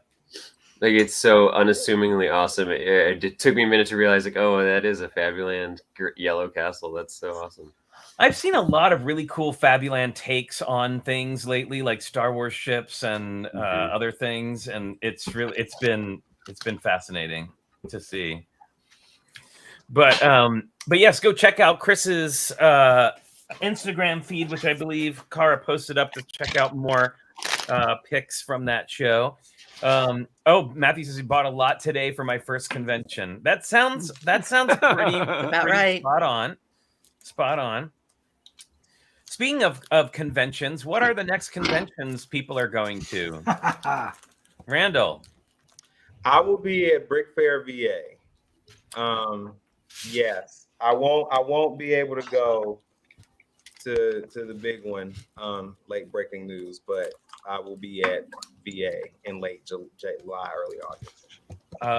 So you're not gonna be able to go to Chicago? Which is sad because I live here. Yeah. Yeah. That's a That is bummer. sad.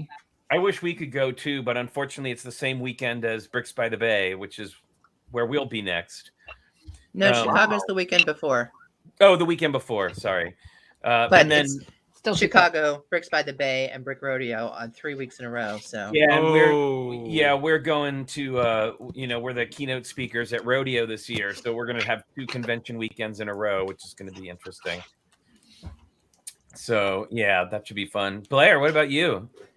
I'm working on the whole selling, buying, moving thing. So right now everything's kind of on pause, but I did immediately, as we were talking about it, register for Scareback. So that would be my my wish list con for the year. When is So that? fingers Yay! crossed. Maybe there's some He's going to Guardian Scareback. Lego When is angels that? out there. That Oh can wait, get me what? that. I'm sorry, I had to stir the sauce. What? I said because of the whole house thing, Scareback will be my wish list show for the year, but it'll take some Lego magic to make it happen. So we'll see. We'll see. Jill registered me while the stream was happening, and y'all were talking about it last time. So Very good. Oh, might as well register. It's free, right? Yeah. So, right. Yeah. You know some Lego magicians. I was gonna say, well, you are So one. exactly. So in 2 weeks, there's Okay. Brickfest Live in New Jersey, which Rob Zaccardi will be going to. It's one of the commercial ones, but he will be there. Yeah, it's an expo. Mm-hmm. And Yeah, then Brick Can is I was going to gonna have say- an online day on Mhm. April 30th. So some of us might be there. One of the nicest people anywhere runs Brick Can. Totally. Yeah, John's pretty awesome. They're all the nicest people. Are you kidding? Yeah. Well, yeah. Yeah. So what about you, Moto? What's next for you, convention wise? Chicago. Okay. Yep, Mm. that's the second convention I'll go to this year. The last one. That's not local. Okay. So- And what's the next one after that? No, just local shows for the remainder of the year. So it was just going to be 2. So Chicago will be the second, and then just local shows. So we'll see what local ones come through. You sure we can't convince you to go to Billund? Oh yeah. No, my PTO is maxed. That's what Oh man. All right. Well, maybe you could, if you find the time, maybe you could do a quick little scene report from Chicago. Yeah. I'm sure there'll be a lot of coverage. I heard there's going to be 27 Lego Masters alumni, not including season 3, which will be airing at the time of Chicago. Yep. Wow. Tisk. Wow. I know. I'm really disappointed we're not going to be able to be there. Oh, if anybody does want to go to Chicago, I think their registration is nearly sold out, is what we heard from Mark. Wow. They're nearly fully sold out as far as AFOLs are. I think Great. Brick Rodeo too was Mhm. nearing capacity as well. Yep. Yeah. Would Yeah, not everyone surprise wants me. to go to the cons. It's been too long. Yeah, Maybe, who knows? I'd like to. I had my heart set on Brick Can. That's always one of my favorite like destination cons, but obviously it's just so hard to plan because they would have had planned these cons a year ago, and a year ago nobody was certain about anything. So Yeah, That's right. it's understandable that they went digital again. But that's like one of the two. Like I pretty much do our big huge local con, and then I try to do like 2 a year that I'll travel for, and that was like one of the 2. So now it's just Scarebook on the horizon, which is fine. If that's the only one I do, that'll be great. Do you go to the Seattle one at all, Holly?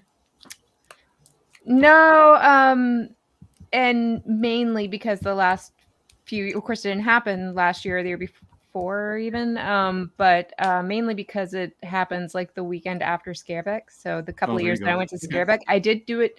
I did try to do them like back to back that first year, and I was worthless. Oh, It was not a good painful. time. No, Yeah, so that I'm not going to sounds do that like again. No fun.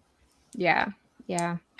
Not my favorite con. Anyway, I mean, like if I had to choose between like BritCon and something else and Scareback, because again, it is like you have to take at least a day off work, and yeah, I don't know. Like I said, I get basically 2 a year that I can do. So. Yeah, that's what I found is that especially that's why I couldn't do anything else after Chicago, is because Chicago is travel, and then it's Wednesday, Thursday, Friday, Saturday, Sunday, and travel. Yeah, and Scareback's a full week at least. Yeah. Yeah. It's hard to do. Yeah, it just what the timing for us was just not going to work out with the other two. Like if we weren't doing the other two, then maybe.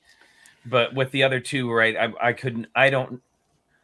it's going to be hard enough to do 2 conventions back-to-back weekends. Yeah. I can't even imagine trying to do 3. Like it would be, and, You'd be worthless. Yeah. Yeah, we would be. And we also, we have, I mean, honestly, like I'm excited to be going to Bricks by the Bay because it's our first time back in a couple years, and it's where we got our start. It's the thing that like launched our Lego career basically. And then, excited to do Brick Rodeo because I've never been to Austin before. So excited for that. And also never been to that con, and excited to be asked to be keynote speakers. Like that's super exciting. We're going to be giving a class on gears and stuff as well, which will be fun. But really we're saving up all of our Lego energy for for September, and and I don't know, I was talking to Richard, we were talking about how we really want to try to front end as much of the setup of our piece as possible, so that once we get there and get our piece set up, like that's about all I think I'm going to be able to handle. Like after that, it's just going to be like, I'm going to go to Scareback. I don't think we're going to bring anything. I just want to go like experience it, and not necessarily be a part of it. I think we're going to write a manual for the setup, actually. We're going to have to. But how exciting is it that we're sitting here with kind of princess problems? Like, my, too many conventions to choose from. What a great place we're at that we're able to, have that. Yeah. And I'm also trying to share with like my husband wants to do stuff too, and like he wants to go to Star Wars Celebration, so that's like another like I think that's fair, right? Like I do a Lego con and he gets to do a Star Wars Celebration con. Like and we're gonna go, that's like a family thing, like the whole family is gonna go and participate in that, so that's another like maybe con off my list, but it's a good trade-off. Oh, that's a really good question. Sorry, go ahead. No, you go. I'm just wondering, have you ever cosplayed at a Star Wars event? Me? No. Your family? No. Yes. No, we're not that kind of family. We're not that cool. Okay, here we go. We're more of the people watchers at the conventions. Yeah. If you were going to go to a convention that was not a Lego convention, what would it be? I've been to Celebration when it was here in Chicago in 2019, so I showed up and they had a Lego thing there too. Eric was there in 2019. Yeah, I wasn't there. My brother has promised me I can go to because he works for the industry. I can go to San Diego Comic-Con anytime for free with a free pass. I've never done it. Ooh, nice. I'd probably do that. It's a lot. I've been to SDCC too. It's intense. Yeah. I'm trying to think of one that I haven't. What about you, Blair? What would your alternate to a Lego con be? Oh, I know. I've been to some good ones. Some I can say, some I can't. What I haven't been to, let's see. I would say it's not necessarily a con, but I've never done any of the big days at Disney. So like Bat Day or any of their Star Wars days. Dapper Days. So I would totally do Dapper Days. Dapper Days would be fun. And what about you, Randall? That sounds really fun, especially because I do like to dress up. So it would be cool to go on one of the days where we could dress up and do all the things. And we're way overdue for our second trip to Disney for June anyway. So it's on the horizon here sometime. Right on. Randall, do you have a pick? For someone that I haven't been to, I think off the top of my head, probably. Actually, there's one that's local here in Chicago, C2E2, that I haven't been to. yet. That a friend of mine, she used to go pretty regularly before she moved elsewhere to like Boston, I think. But C2E2, I mean, San Diego Comic-Con, I think, is the OG, but like Moto said, or actually what Holly said, is they taxing. So it'd be a whole thing, but that's probably my top 2 picks. I think for something I haven't been to that's kind of like a convention that I like to go to is an Airstream rally, because I have a little Airstream trailer. And Wow. there's these events where all the Airstreamers get together, and you get to go into other people's trailers and see how they've modified them or what they've done, and like Animal Crossing for trailers. Yeah, kind of. Yeah, and then you get to learn about like all the places people have been. Like I bet that would be really fun for just like meeting people and hearing stories and seeing cool stuff. That's something that's kind of on my list. What about you, Moto? San Diego Comic-Con again. Okay. Mm-hmm. Yeah. Okay. Mm-hmm. Well, we have a very different relationship with Comic-Con, but I'll talk about that in a minute. Well, the reason I would do it is, believe it or not, my brother is friends with one of his best friends from college is an incredibly popular and well-known comic book writer. Mm-hmm. Oh, cool. So Brian K. Vaughan is one of his friends, and OMG. yeah, Wow. so I have all these autographed stuff from Brian K. Vaughan because he's just like my brother's close friend, and wedding party type stuff. But yeah, going to a convention and getting kind of that behind the scenes in with Brian is, from what I hear, is pretty awesome. That's a great way to do it. Yeah, I would say that's That would be the only way to do it. Yeah, that's the only It's the only way to do it, is if you have like somebody that can kind of like Plug. Yes. get you around the crowds and actually into the things, and you have a place to kind of like retreat into. That's I wouldn't go just to go. I've heard so many nightmare things, but because of that, that's the only reason I think it would be an experience rather than just a total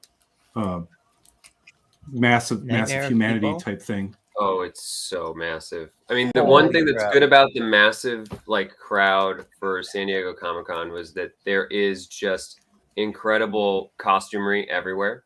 So the fact that there are just that many people means there are that many more people who are dressing up in some capacity. But the rest of it is it's just this throng of people all getting kind of herded to spending money, getting the part that gave me the most anxiety, I think, is so the convention is kind of like it's right on the water. Yep. Right, and you have to cross it's like all that's there, and it's on the other side of the tracks, the train tracks or the tram tracks. So you have to cross the tracks just to get to the convention center, and then there's nothing else around there. So to go anywhere else, you have to cross the tracks again. And there's always this just massive herd of people. Yep. And every time there's a train going by, and you have to wait for the train. It's it's just something out of a movie. There's just this sea of people. World War Con. Yeah. Kind of. It made me think if there was a cartoon character to drop a piano on this crowd, it would get 40 people or something. That's how huddled together it is just to go take a crosswalk. It does sound like fun. That was the worst of it for me though. That because anywhere else I felt like I could kind of just get a little bit away from people, but that's the one situation where there's really only one way in and out, and it's that's a bit much. What about you, Cara? Well, I mean, the Dapper Day convention, I think, would be a really fun thing to go to. Sure. I love vintage stuff, and that would be fun. I love the idea of Comic-Con, but I don't like the idea of people.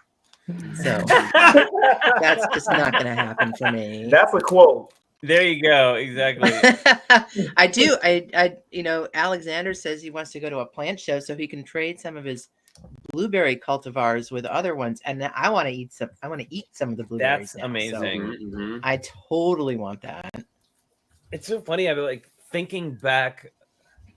I mean, just because we do so much, Lego cons now, but when I think back over my lifetime, especially when I was doing video game journalism, I went to so many conventions, Mhm. like an insane amount of conventions. Like I've been to Tokyo Game Show, I've been to E3 multiple times, I've been to Dragon Con in Atlanta a couple of times. Been to Dragon Con, yeah. Yeah, I've been to a Star Trek convention.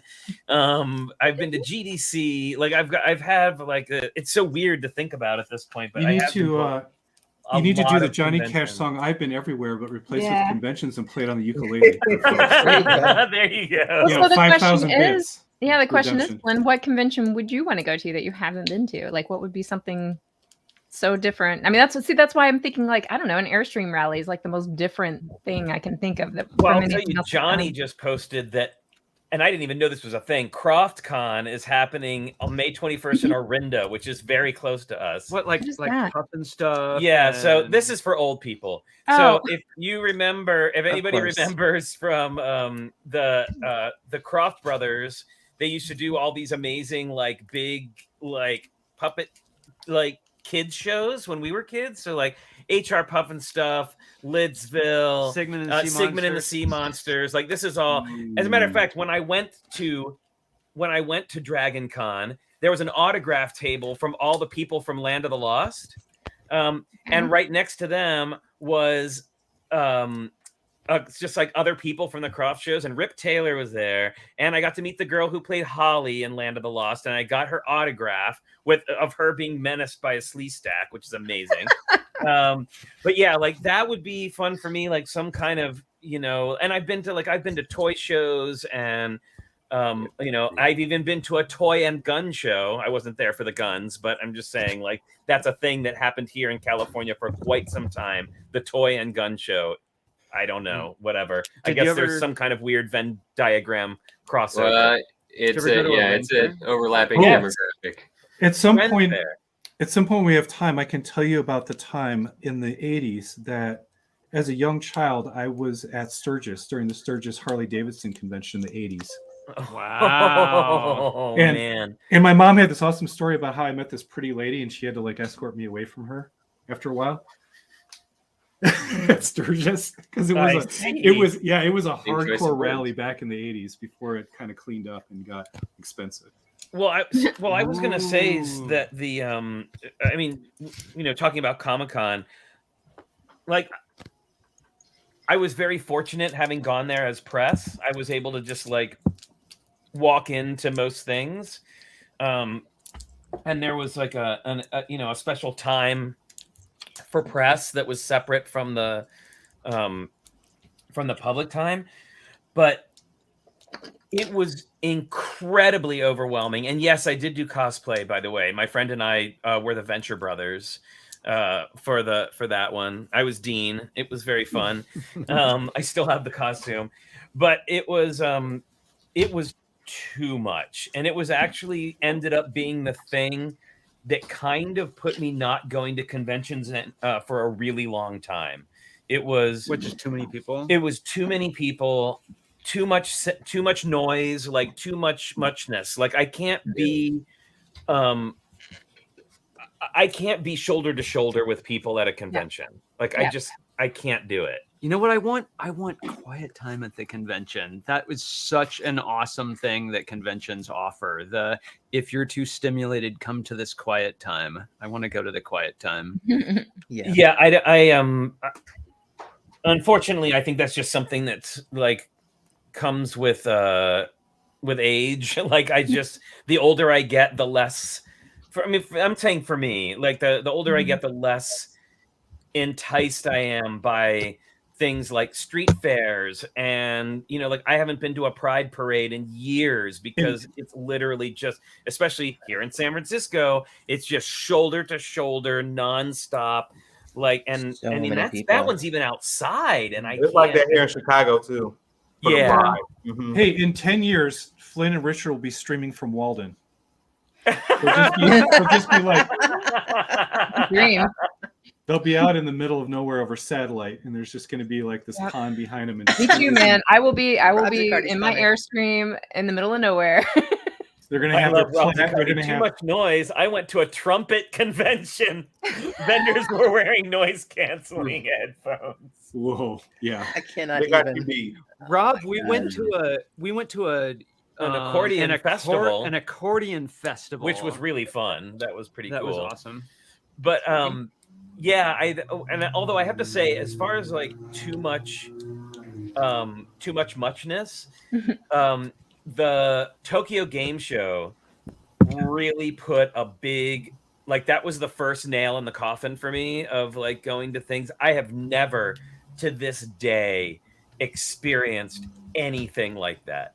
It was intense. Well, what was it like when they opened the doors?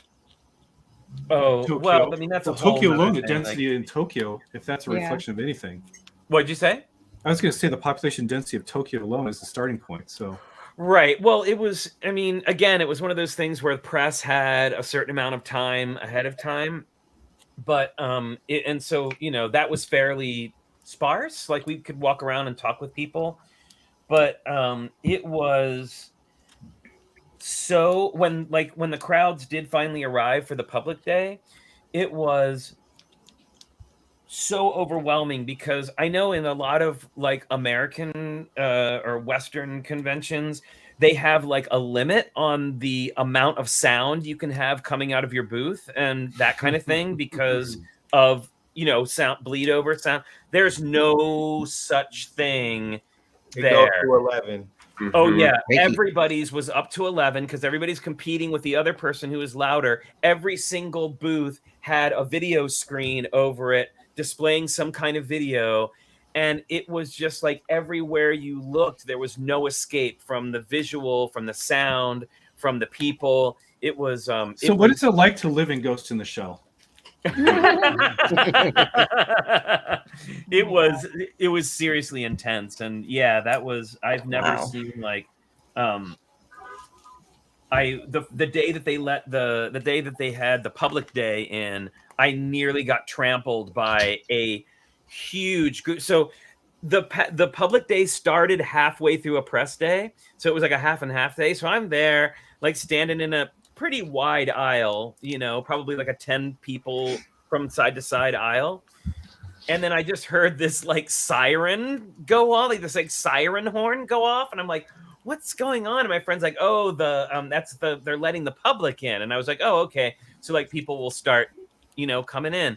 And like I hear this noise and I turn around and look down the 10 wide person aisle, and it is packed from side to side with people, like a huge crowd running full tilt down the aisle to the point that I had to jump in a side aisle to not get run over.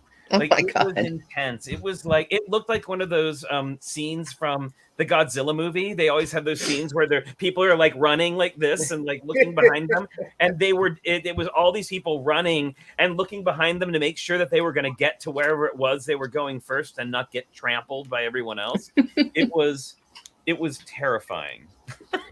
Must go faster. Must go faster. Exactly. But the best part of it was they had the best cosplay I've ever seen at a convention, hands down. Yeah. Yeah. Amazing. Well, Wow. all of this sounds like LEGO conventions are pretty mellow. Yeah. pretty Yeah. tame by comparison, for true. sure. Yeah. Which is funny because, like, to me, that, well, I mean, it was special circumstances, but certainly, like, a couple years ago at Bricks Cascade was bordering, for me, was bordering on that experience of, like, too much muchness. It was. It got a bit. It was got peak. to be- Yeah, it was much. definitely like peak popularity, peak crowds. I Yeah. mean, even for having two halls here, it was. Yeah. We pushed the limits of what that was capable of handling. It was Yeah. intense. Yeah. Too much. Well, But we all rode the wave of that energy for quite some Sure time. did. That had to Yep. last us a while. yeah. Well, it needed to. Like, we needed that. Yeah. Didn't know it at the time. So, yep, exactly, Wilfred. The dinosaurs always get bigger. The fans always run faster. Absolutely true. Well, y'all, it has been a delightful afternoon, as What about our always. minifigs?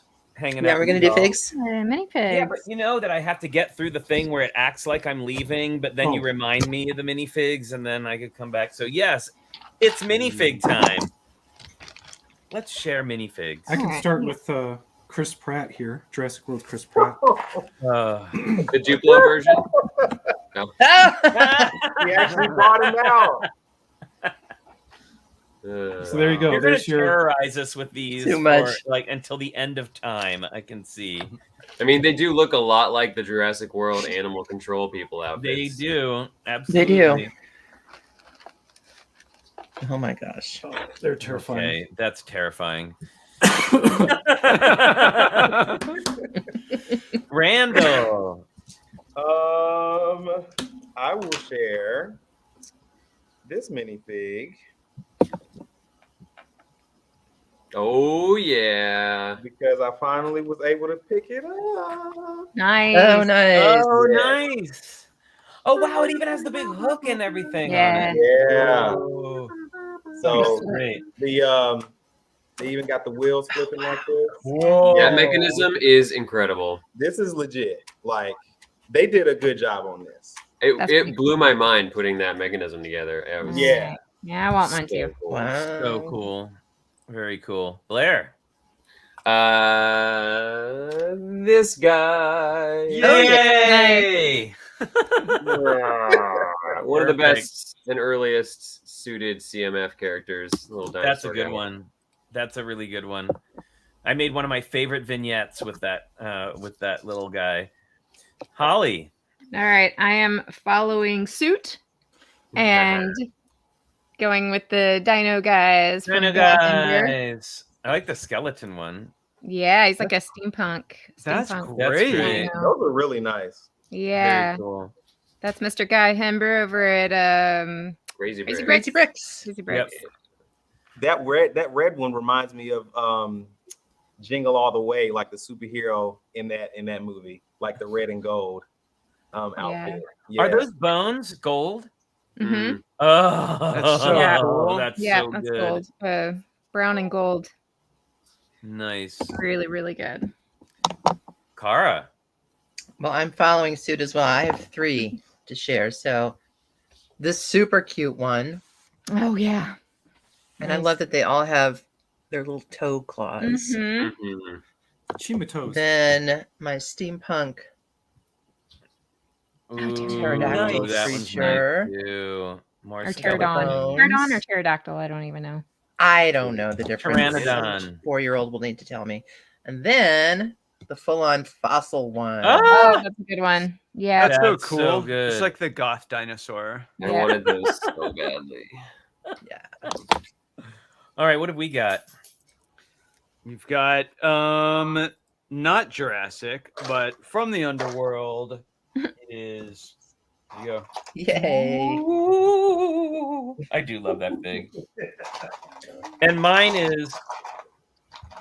It's kind of a jumble. Yeah, I'm not sure what's going on here, but something's gonna happen. So during the show, I'm often like just noodling with bricks and putting things together. And this is my latest creation. I don't know what is going on here, but where did she go? There is my latest tornado. Helen Mirren, a million BC. Yeah, it looks like Bland someone version. who's trying to say no to Zeus in your mock. I know. Yeah. It's like, no. Talk to the club, Zeus. I know. This is the consent club. The consent club does not consent. Yeah, I don't know. That one, it made me laugh. So This is cool. anyway. Oh, Oh yeah, yeah, that looks nice. good, Ollie. All right. Well, this has been another delightful afternoon. A roaring good time. Exactly, a roaring good time. So thanks everybody for coming and hanging out and talking dinosaurs and Jurassic Park and conventions and all the funness. And it was so fun to have Randall here, as always. So I hope that y'all have a great rest of your weekend. We're going to build some Stuff. mocks. We're going to build some mock today, mocking. And we will be doing some other things as well, having dinner, which I'm very excited about. I'm making lasagna. Okay, Garfield. No wonder you had to pause to stir. I had to run and stir the sauce. All right, everybody. Thanks to everybody on our wonderful panel and everybody out there in YouTube land. Hope you have a great rest of your weekend. And until next time, which is next Sunday, and no, I did not change the end screen yet because I'm lazy and terrible. But we will be back. The nostalgia of it. Yes, we will be back next Sunday. Keep an eye out for our review videos. Hope for our new format review video, hopefully dropping sometime this week. And even if you just like watch it with the sound off or just like turn it on and walk away, we would sure appreciate you checking it out, see how this goes. So until next time, don't forget to stay safe, stay healthy, wash your hands, wear your mask when and where you still need to. Get that vaccine if you haven't already, get that booster, and we will see you next time. Bye, everyone. Bye, y'all. Bye. Rawr.